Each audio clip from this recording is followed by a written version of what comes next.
program is brought to you by the Foundation for Ancient Research and Mormon Studies.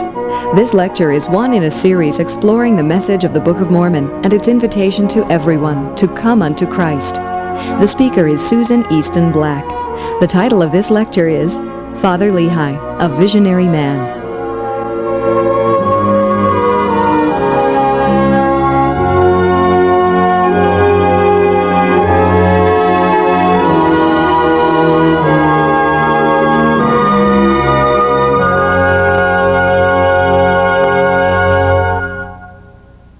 Today we will be talking about Father Lehi and his family as they dwelt in the valley of Lemuel. Our focus will be on 1 Nephi chapter 8. We will be focusing on Father Lehi and the dream that he had. As we begin, you'll notice as you start the first verse that the family had gathered together all manner of seeds of every kind, both of grain and seeds of fruit of every kind. As they have done so, it appears that Father Lehi was reflecting not only on the seeds that would bring temporal salvation to his family and help them as they now crossed into more of the wilderness and then eventually to the promised land, but he was also thinking of the seeds as it relates to future posterity. His sons had just recently married, and with this we now look at a familial dream. Father Lehi now spoke to his family and said, "Behold, I have dreamed a dream," or in other words, I have seen a vision. This was not the first dream that Father Lehi had had. Notice that each time he has had a dream, it has greatly impacted the family. So it is not a casual comment that he now makes that he has had a dream. In the first dream, recall that the family was asked by the Lord to leave the area of Jerusalem, their lands of inheritance also, and to journey and to tent in the wilderness. In another dream, Father Lehi sent back his sons to Jerusalem to get the plates of brass, which resulted in the death of an important individual in the town. So when Father Lehi now says he's dreamed a dream, what would be the reaction of the family? Recall that in one, Sariah had complained that her husband was a visionary man. Recall that Nephi had pondered the words of his father, and Laman and Lemuel disputed. What would this dream mean for the family? Would it mean a dramatic change? This dream, perhaps more than others, shows the patriarchal role of Father Lehi. It shows the role also of the children in the family and shows that definitely a personality trend in each one. As Father Lehi now has their attention, he begins to tell the dream, but rather than starting with the end of the dream, or the beginning of the dream, he now focuses on the end. In other words, he tells the end result of the dream. Much like if you and I were reading, say, a mystery book or a novel, we would like to read, say, the last page so that we wouldn't have to read it twice to find out who did it. For Father Lehi, as he now tells the end result, he indicates that he has great cause to rejoice because of his sons Nephi and Sam. Notice that he mentions Nephi first, even though it's obvious that Sam is the oldest. As you look at Father Lehi and his children, it's obvious as the years come and go that we know much about Nephi, but not much about Sam except that he follows Nephi. It is the same with Laman and Lemuel. We know much about the dominant brother, as we also do about Jacob and Joseph. So it's like he has three sons whose words that we have recorded in Holy Writ. As he talks about that he has great cause to rejoice because of Nephi and Sam, the reason that he feels this as a result of his dream is that he now supposes that many of their seed will be saved.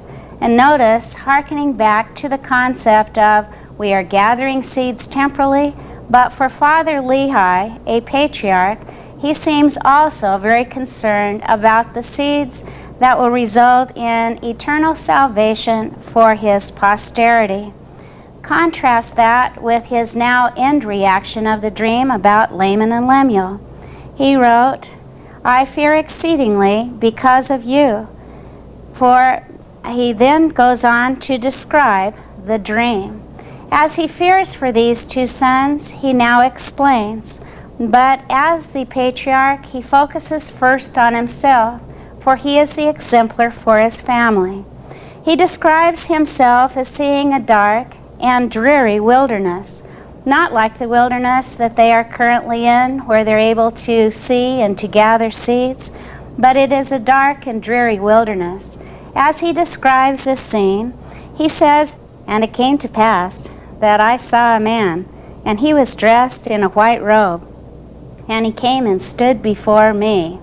Notice the contrast then this verse now tells us. Father Lehi, in a dark and dreary wilderness, now has a choice to make. Will he focus on the man dressed in white? The answer would be obvious. The contrast is definitely noticeable. As the man now dressed in white spoke to Father Lehi, we don't know the words that he said, nor do we know who he was. But we do know what he asked Father Lehi to do, and that was to follow him. Now, Father Lehi did follow him. Notice we have no accounting that he pondered or wavered or tried to decide what to do. In obedience, he followed the man who is dressed in a white robe. In fact, he followed him for hours as they now traveled through the dark and dreary wilderness. But it is obvious that Father Lehi wanted his agency. In other words, he wanted a right to be able to make a bigger choice, a more difficult choice than white and black, perhaps to make choices where you might say gray areas. As a result, in verse 8, he now has written, "I began to pray unto the Lord, that he would have mercy on me, according to the multitude of his tender mercies." Now, no one needs to pray for mercy unless they are concerned that they have or they might make a mistake. It does not appear from his obedience in following that he had made any mistake before, but he wants his right of agency to choose. In other words, mercy has everything to do with forgiveness, putting the plan of salvation into effect in his own personal life. When he had prayed for mercy, the Lord now answered his prayer. As he did so, he now noticed the large and spacious field. As he noticed the spacious field, for Father Lehi, his childlike faith, his obedience was so perfect that for him he only saw one thing in the field. It was a tree. He saw then the culmination of the seed, a tree with fruit. He also noticed that this fruit was different than any of the seeds that were now being acquired by the family to help them as they continued temporally in their own sense of wilderness. This seed that he now saw had grown to a tree that produced a fruit that was to make one happy. In other words, what's another name for the plan of salvation? It's the plan of happiness. "And it came to pass that I did go forth and partake of the fruit thereof, and I beheld that it was most sweet, above all that I had ever before tasted. Yea, and I beheld that the fruit thereof was white, to exceed all the whiteness that I had ever seen." For Father Lehi, he now wished to partake of this happiness. He now came forward and partook of the fruit. It not only filled him with happiness, but he described it as being filled with exceeding great joy. Now he described it also that he was filled in his soul with exceeding great joy. Soul means both body and spirit.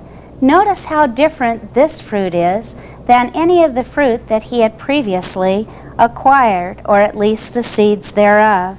Now, when you and I perhaps partake of something that is joyous, perhaps for us it's the gospel, an exciting event in our life, it always seems much more joyful, perhaps, if you can share it. For Father Lehi, who is definitely the patriarch of his family, he now has significant others that he wishes to share it with in his dream.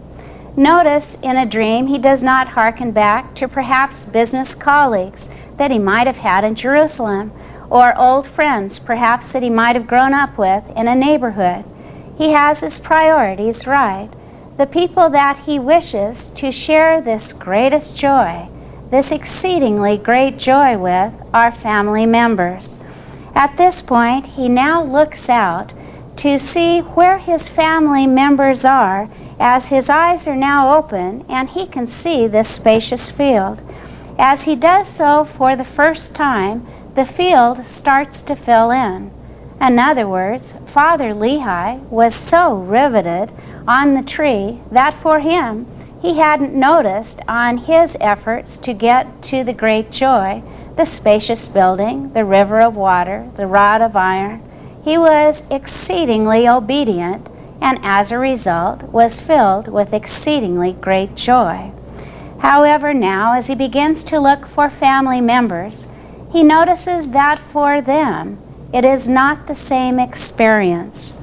As he searches to find his family, but notice he stays at the tree and merely gazes, we go now to 1 Nephi 14. I looked to behold from whence it came. He is speaking of the river, and as he does so, he then said, quote, I saw the head thereof a little way off. In other words, the head of the river. For Father Lehi, he does not describe the filth of the water. What he's looking for are, where are my family members? Notice who he sees first. He sees his wife, Sariah. As he sees his wife, very appropriately, she is in a family setting. She is with her sons, Sam and Nephi. As she is with these sons, they stood now at the head of the water, and yet they knew not whither they should go. As they now stood there, notice they're not progressing forward. They're not going backwards. They're not choosing to fall off the precipice into the water, but they are now waiting as if for directions. What does the wife and two of her children need?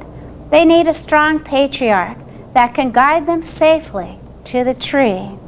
As they now look, Father Lehi now beckons them, much as he himself had been beckoned by the man in the white robe. He also said that he said with a loud voice, quote, they should come unto me and partake of the fruit which was desirable above all other fruit. Notice the reaction then of his wife and two of his children. His wife, Sariah, now hearkened to the voice of her righteous companion as she obediently heeded his counsel and came unto him. Notice then also Nephi and Sam, following the example that the righteous patriarch had set, and also their mother. They also came to the tree and partook of the fruit. For Father Lehi, he has more family members, however, in his family. Notice he is not satisfied to just have two of his sons and his wife come and partake of the fruit of the tree. He is anxious that all family members then come and partake of the love of Christ. As he now begins to search after older children, Laman and Lemuel, he now will also see them. He is desirous that they should now come also and partake of the fruit. He now casts his eyes to the head of the river, in other words, the same place where he had found his wife and his children just moments before. As it comes to pass, he now looks, and eventually he does see them. However, as he sees them, no matter what he did, they would not come to partake of the fruit. In other words, They had seen things within that field that was spacious, that for them was more enticing, more desirable than a righteous patriarch's example or than a righteous patriarch's bidding. As a result, Father Lehi now searches through the field. Is there anything else that would assist my sons to come unto the tree when they now refuse to come to him? The first thing that he sees is a rod of iron, which means the Word of God. Notice where the rod of iron is located as we look at verse 19 in 1 Nephi 8. And I beheld a rod of iron, and it extended along the bank of the river, and led to the tree by which I stood. For Lehi, then he now realizes that the rod of iron is close for those individuals who seem to choose the edge of living, who almost flirt with the dangers then of the filthy water, as he recognizes that the Word of God is something that if his sons would merely reach for and grasp, this would help bring them to the tree and to the family circle. He also notices that there is also a blessing out there for these sons that will assist them. Notice in verse 20, and I also beheld a straight and narrow path which came along by the rod of iron. Notice the spelling of the word straight. It is like Straits of Magellan, Straits of Gibraltar. In other words, it doesn't mean a straight line, but it curves, much like as a river curve. The banks of the river then hug next to it, that the straight and narrow path now is along that river, and to help guide those so that they will not fall into dangerous waters.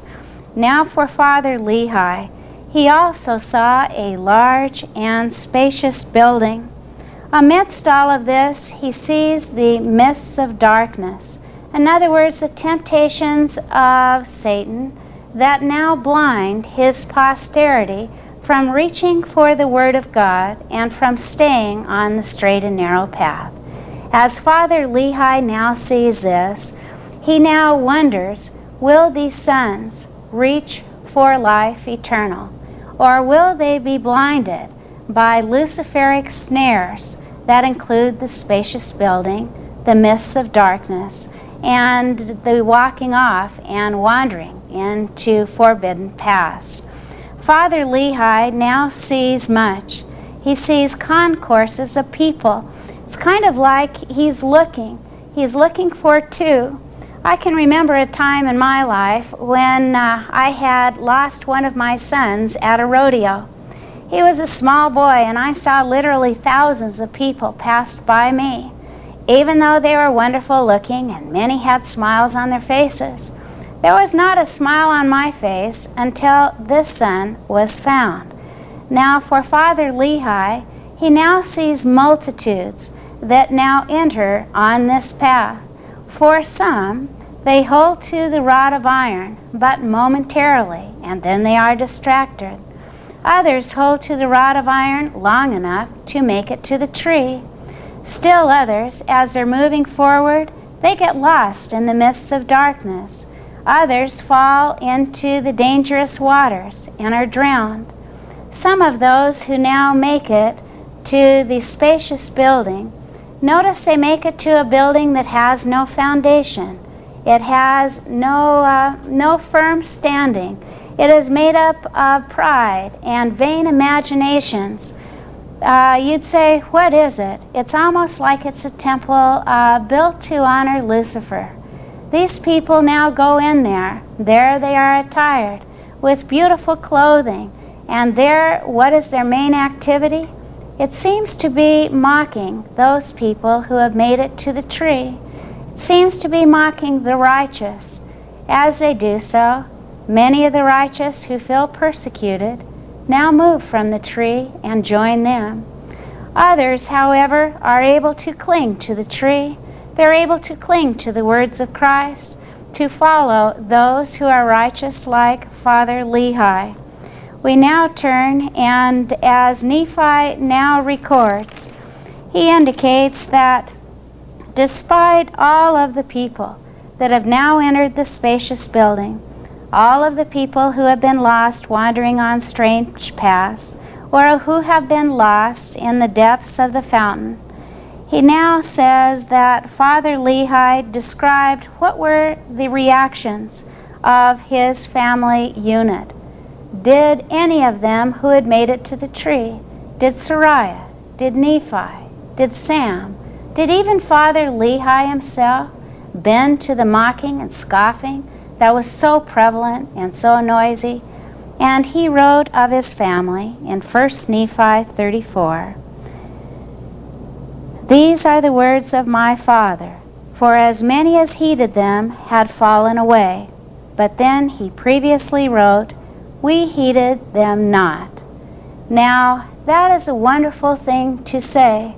No wonder that Father Lehi now rejoiced exceedingly because of Sariah and Nephi and Sam. They did not heed the temptations of Satan in the form of the mists of darkness, nor did they heed or listen to the mocking that might cause them to change their course. They were solid, they were sure, they had maintained their integrity, and they had arrived at the tree. They had partaken then throughout their lives, from the time of listening to their Father with great obedience, the goodness, the joy that comes through the love of God. Father Lehi then indicates to his sons as he closes this family dream, Laman and Lemuel partook not of the fruit. Could there be sadder words in Scripture for a father who loved his sons? I think not. In other words, thousands had now passed by. As they had passed by, Father Lehi had seen them. He'd seen the righteous, those that pretended righteous, those that had fallen away. But in all of his seeing, he never saw his two eldest sons come to the tree to partake of the fruit. Has Father Lehi now finished reiterating the words of his dream or vision, which were many, and only a portion of them recorded here? He now exceeds his fear as he now talks again to Laman and Lemuel. His greatest fear for these sons is, quote, I'm now in 1 Nephi 8:36, they should be cast off from the presence of the Lord. The fear that Father Lehi feels is real. In other words, the greatest fear that a righteous parent can experience is to be given a knowledge that their children will not have an opportunity to return back to the presence of our Father in heaven. In other words, that through their actions, their thoughts, and their words, they choose another path other than Jesus Christ. The only name by which you and I can return back to our Father in heaven, and the only path, is through righteous living, through faith, through words, through actions, through belief, through the salvation and atonement of Jesus Christ. It is apparent to Father Lehi that his sons Laman and Lemuel have now rejected the tree of life. They have rejected the love of the Lord while embracing all falsehood. The question then comes, what should Father Lehi do? Should he shout? Should he coerce them? Should he manipulate them to make a better choice? Notice in 1 Nephi 37 his reaction of what he now has to say to these sons. And as we continue then with 1 Nephi 8, he now spends the rest of the verses talking to them. And it says, quote, and he did exhort them then with all the feeling of a tender parent, that they would hearken to his words, that perhaps the Lord would be merciful to them, and not cast them off. Yea, my father did preach unto them. Notice then that Father Lehi, in the dream, he himself at one point had prayed for mercy, for the fullness of the tender mercies to be applied to his life. He knew that repentance was possible. He knew of the atonement and salvation and ultimately partook of the fruit or the love of God. He now felt that perhaps the Lord would be merciful to these rebellious sons who willfully chose in the dream not to follow a righteous father and not to partake of the fruit of Christ. Notice he didn't yell, but he spoke with all the feelings of a tender parent. In other words, caring, heartfelt. He also, as he did, he preached unto them. He not only preached, but he prophesied of many things. And he told them the value of keeping the commandments of the Lord. And then he ceased speaking unto them.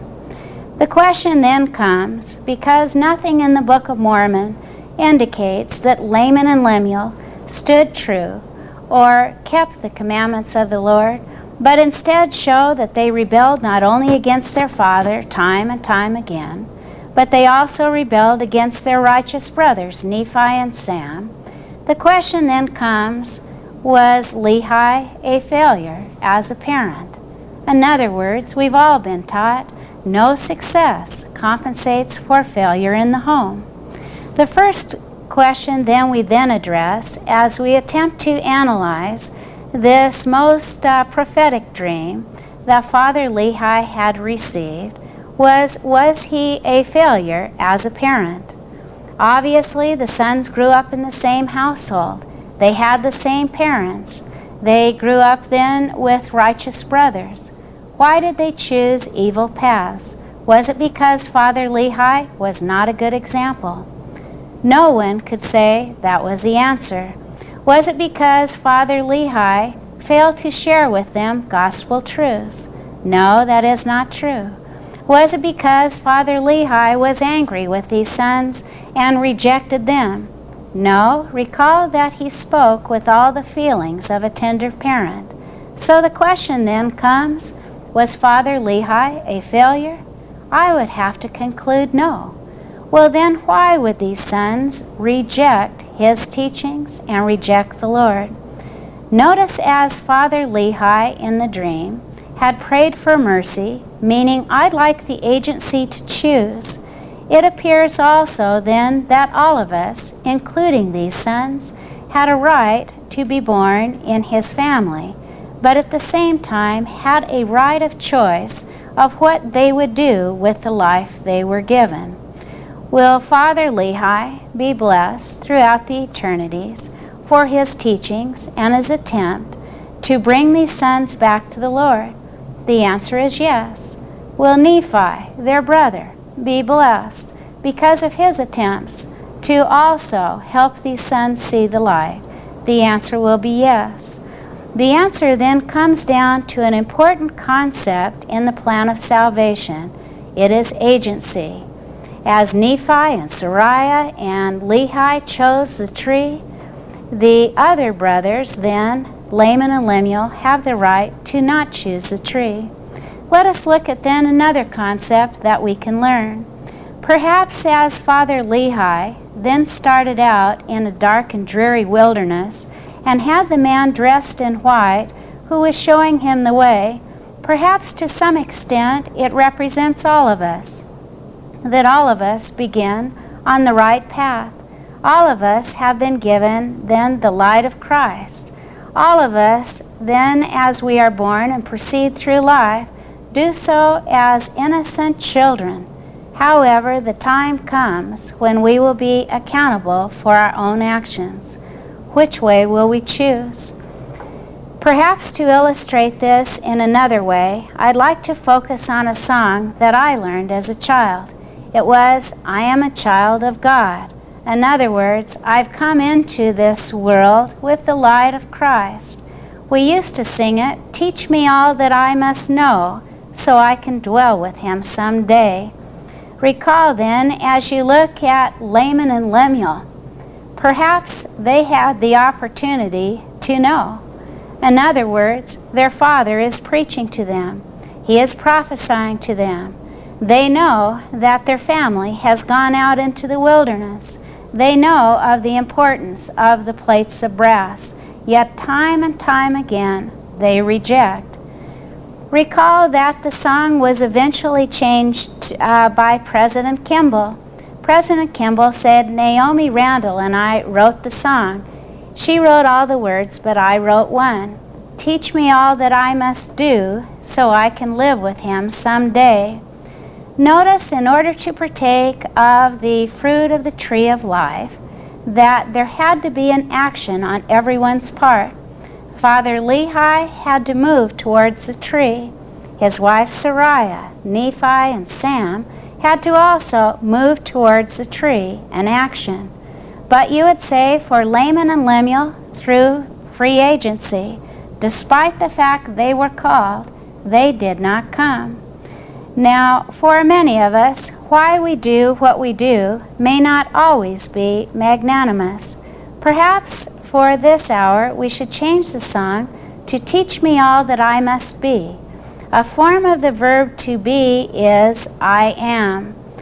Recall when Christ appeared to Moses. Moses asked, "When I return to the children of Israel, who shall I say sent me?" And Christ then said, "I am the great I am." Now, when you think of this concept, I am is a constant. I am is enduring. I am are those that Lehi then said, "And we heeded them not," as the people at the spacious building were now encouraging those from the tree to leave. It is a constant. It's the integrity type. It is a Job-like person that can withstand the refiner's fire, the fuller's soap, and remain constant in endurance. Now notice, for many of us, the big question is, does anybody really care? Are you really? And the answer is yes. You would say priesthood leaders, hopefully parents. Notice that the myths of darkness will prevent Laman and Lemuel. They will get lost, and they will not be able to follow their priesthood leader to the tree. Because they fail to follow, notice what's happening. One of Satan's greatest ploys is to split apart the youth or to break them away from honoring and obeying their priesthood leader, whether it is a leader in the church or whether it is the very father in their home. How do they fall away? It's the temptations, the mists of darkness, the spacious building. As we now look at it, what can we learn from this? We must teach our children not just to know the gospel, not just to do the actions of, you would say, a Latter-day Saint or a Christian, a Christ-like person, but they must become. They must be I ams, literally Christ-like. So you would say, for example, if you were asked, could you define honesty?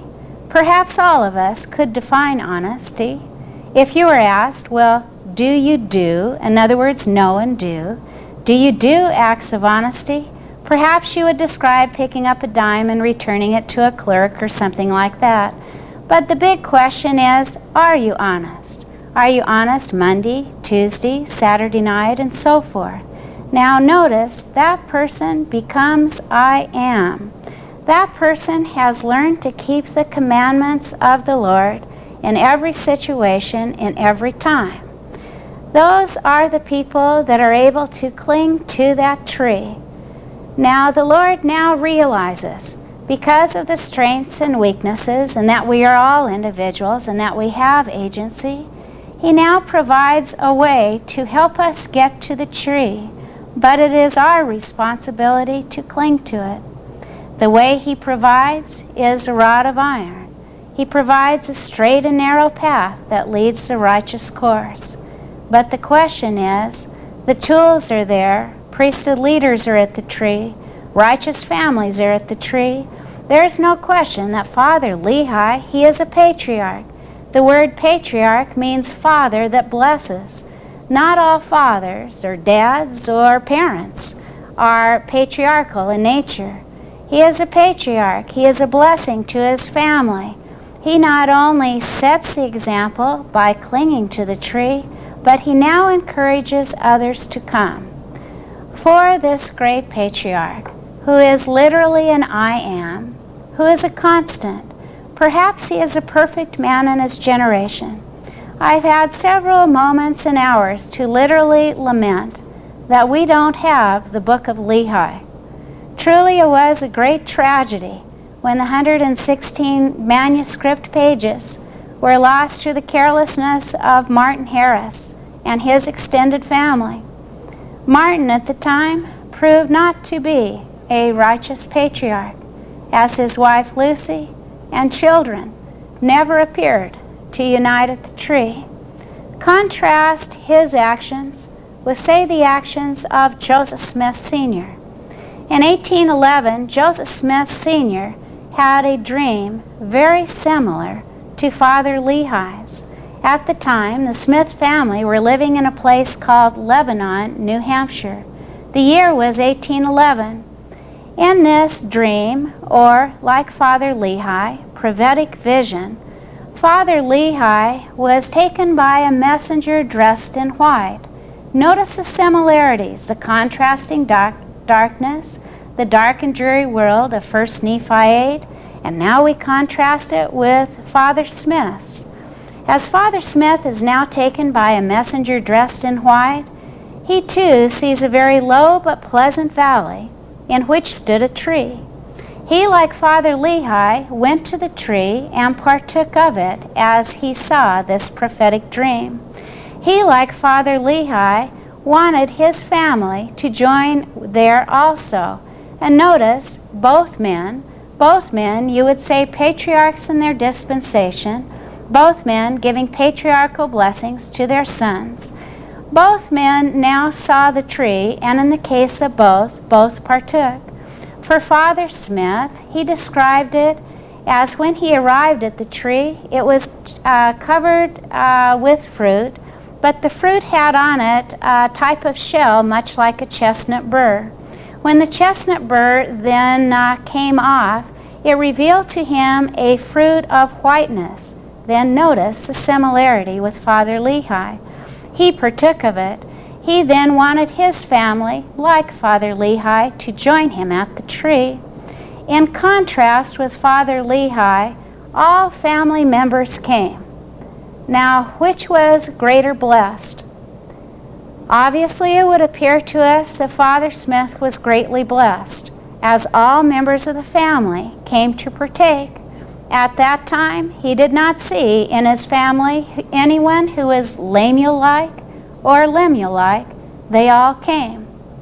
But notice, for Father Lehi and Father Smith, each needed to learn.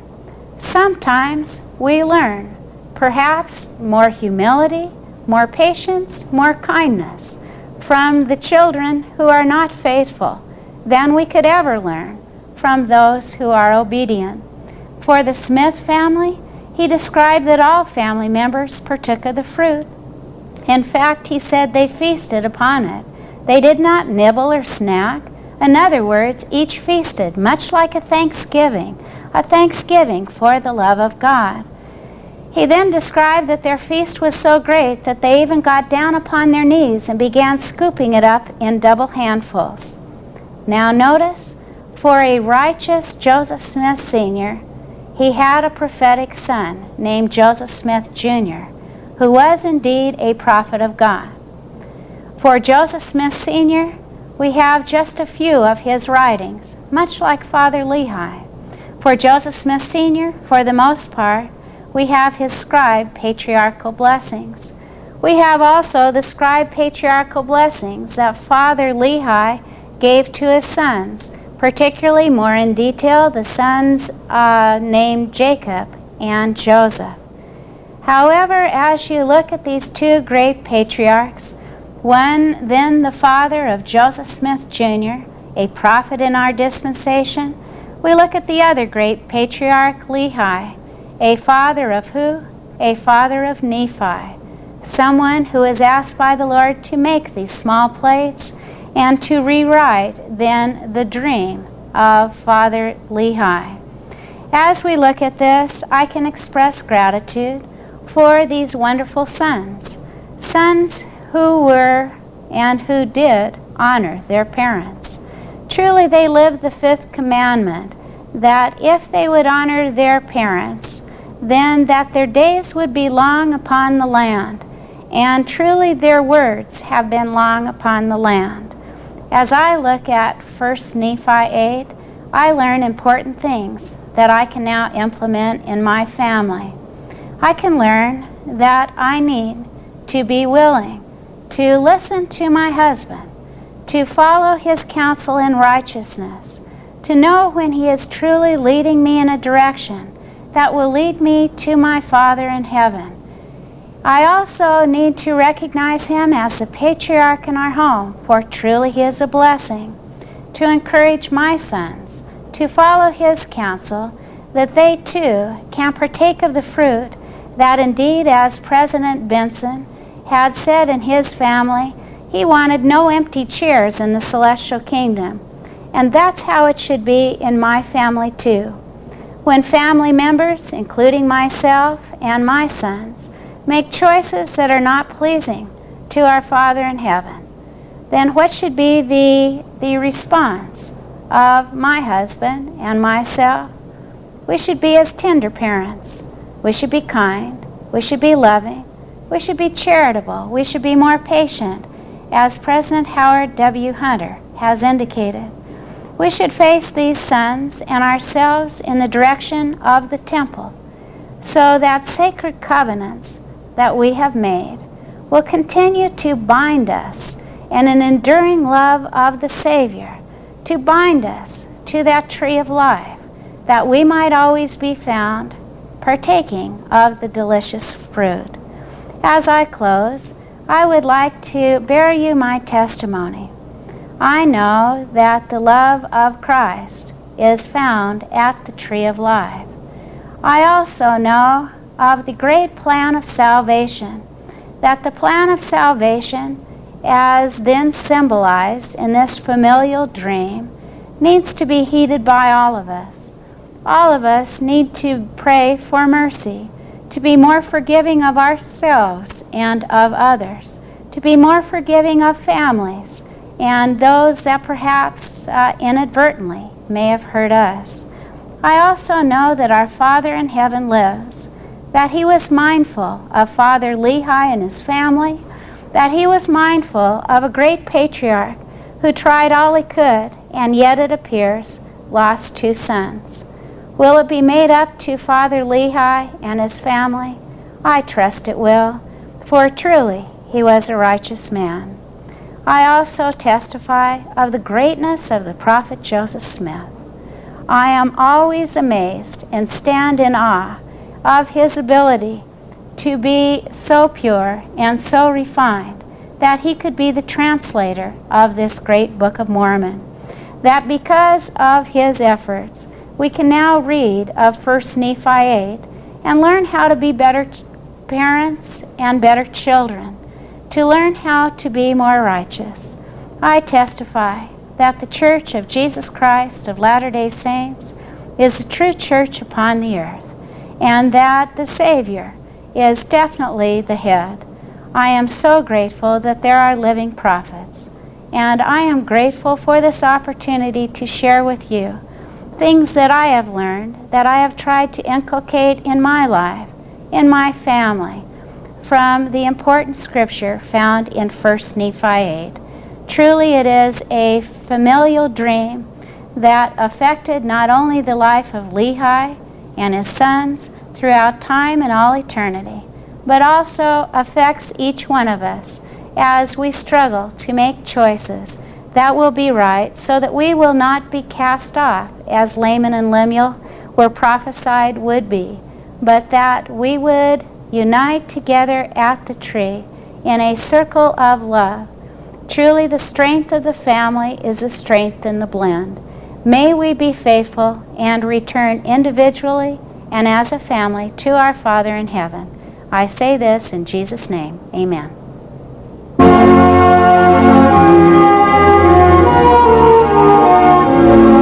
For more information about the Book of Mormon and other related topics, call 1-800-327-6715.